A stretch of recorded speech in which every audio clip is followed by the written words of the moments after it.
This is Eric Alexander, Six Arrows Consulting, and I'm excited to have a conversation this morning with, I'm bouncing the table, Sam Silverstein, the founder of the Accountability Institute, author, speaker, colleague, and friend. We got acquainted back when he wrote a book about a bank I was working for. Absolutely. The culture called Non-Negotiables. So Sam, thanks for taking time for conversation. Eric, it's great to be here.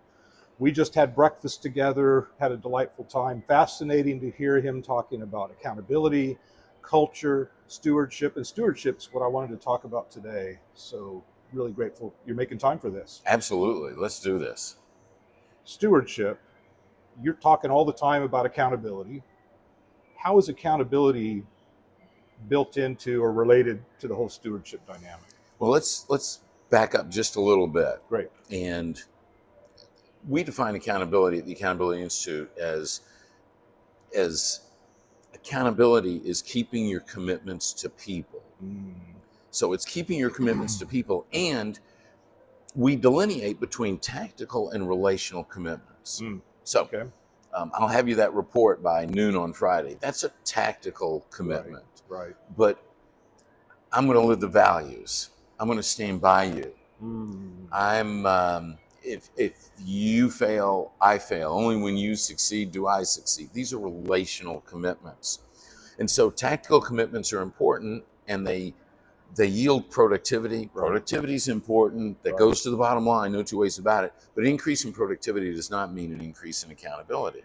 On the other hand, when we're making, because accountability is keeping your commitments to people, it's between people, when we're taking on and keeping these relational commitments, then what happens is, as our relationship deepens, then there is just, it's like, there's no way I would ever want to let you down. And the reason I would never want to let you down is because I know you would never want to let me down. Right. And that's where accountability lives. It's in that relationship. Now, I go a little bit further, and I talk about being accountable to someone and accountable for someone. Yes. And so this is where stewardship comes in, because you're accountable to your boss. You're accountable to whoever signs your paycheck. You're accountable to your customers. These people can impact your life beyond a surface level. Right. But you're accountable for people, like you're accountable for the people that report to you. You're accountable for your children. If you have senior parents that are no longer managing their life, you're accountable for their well-being, their health, their safety, their financial security.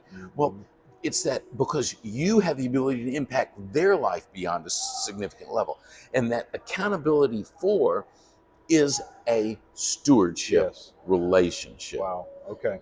And so that's how we connect to that. Accountable to is important, absolutely. Yes. But accountable for is that higher level, because it's stewardship, which means it's kind of like, if I make an investment and I don't do so well, I lose a little money, I'm not happy. But when I was managing my mother's assets and resources, nothing could happen to my mother's money. It wasn't mine. It was hers. I had to protect that to no end, just that stewardship. I had a similar situation with my folks before they passed, where there was a trust that I was responsible for. It's interesting that we use that word for legal device to help us be trusted people, taking care of people and their finances. We apologize for any background noise. We're taping this outside where we just had breakfast. So but it's a real honest conversation. It is an honest conversation. So I love that emphasis there on people. Keep on. Anything you want to elaborate on there? Then I want to talk about finance people specifically. Finance people. Wow. All right. Wait, you love them, right? They're your favorite people. Finance people are important. Well, yeah, that because too. Without them, where's the money? It's somewhere. But we need to know where it is. Right. So accountability and finance people. Okay, so here's the thing. The job responsibilities of someone that's in finance are simply that. They're their responsibilities, not their accountabilities, in my world of accountability and culture. So your job description is a list of responsibilities. An annual audit is a responsibility. Yes. But accountability is going to be between people. So where are the relationships that those finance people have? That's where the accountability needs to live. That's where it's robust. Well, wait. I need to have relationships. I'm a number person. Don't bother. My workplace would be perfect if the rest of you employees weren't here. Well, would it? Because quite frankly, without relationships, you wouldn't have that job. You wouldn't be in that situation without a And you know relation. I'm being sarcastic. I know, And of I'm course. interrupting you. But think, well, that's what it's all about. We're having a conversation. Think about, I believe, anything meaningful in my life that I achieved can be connected back to a relationship.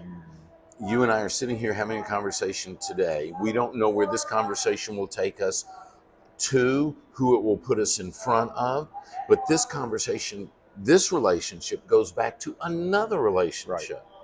Right. And so it's all about relationships because that's where true accountability lives. And the challenge we face is separating the responsibility from accountability.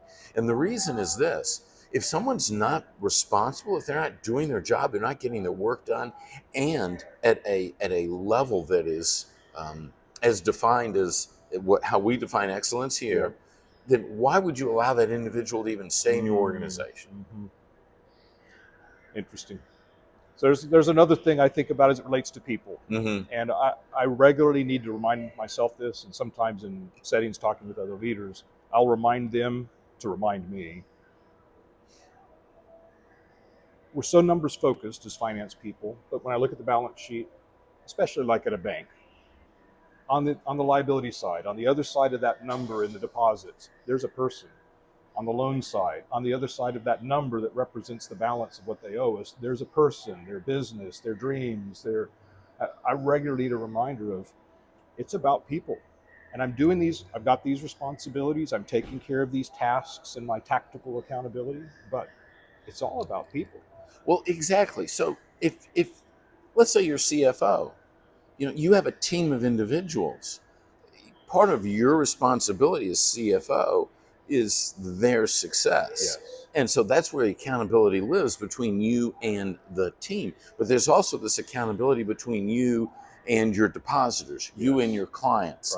Right. If I'm taking a loan out to develop a business from a bank, well, if that bank is looking out for my interest as well as theirs, then certainly the bank wants to see me succeed. So they wouldn't want to overextend, put me in a situation where Right. that they know is going to get me into trouble. And so if you're really looking out for my best interests as a CFO, you want to see me succeed. And when I know that that's going on, then certainly I'm going to want to see you succeed. I'm going to introduce you to my entrepreneur friends. I'm going to bring business to the bank. And so all of a sudden this relationship is starting to pay off. This is not about going out for a party. This is not but it's about caring about people and their success and their safety, emotional, not just physical. Right. And when that's financial. Well, and that's sure, because there are actually 10 commitments that define accountability. One of those commitments, those relational commitments, is a commitment to sound financial decisions. And so, yes, a commitment to the values is one of them, but a commitment to sound financial decisions. Because as a leader, when I see how you invest money, I see where you spend money, I see who's walking home with pens and pads of paper from the office, which is not; those aren't personal items. Those are business items. This is their company resources. This sets the tone. This creates the environment for accountability. Yeah. But thank you for the conversation. Anything else you want to add before we wrap this up? It's just that we need to stop seeing accountability as a transactional topic. When a leader says, "I'm going to hold you accountable," what that leader is basically saying is, "I'm going to manipulate you to do more work for me." And nobody wants to be in that type of a relationship. So create an environment where people can succeed in their responsibilities, which means they have not just the responsibility, but they have the authority, they have the resources, they have the training. And if you have all that, then you can be successful. and then have your people's backs. Mm. Protect the culture for them. And when you protect the culture for them, they'll protect the culture for the organization. Right. And that's when you create an environment where accountability flourishes. And when accountability flourishes, the bottom line will always flourish as well. When accountability flourishes, stewardship flourishes, taking care of people, keeping those commitments to people. Wow. Okay. Sam, so much. Hey, it's my Grateful pleasure. so much. Lots of good stuff to think about here. Thanks for joining us.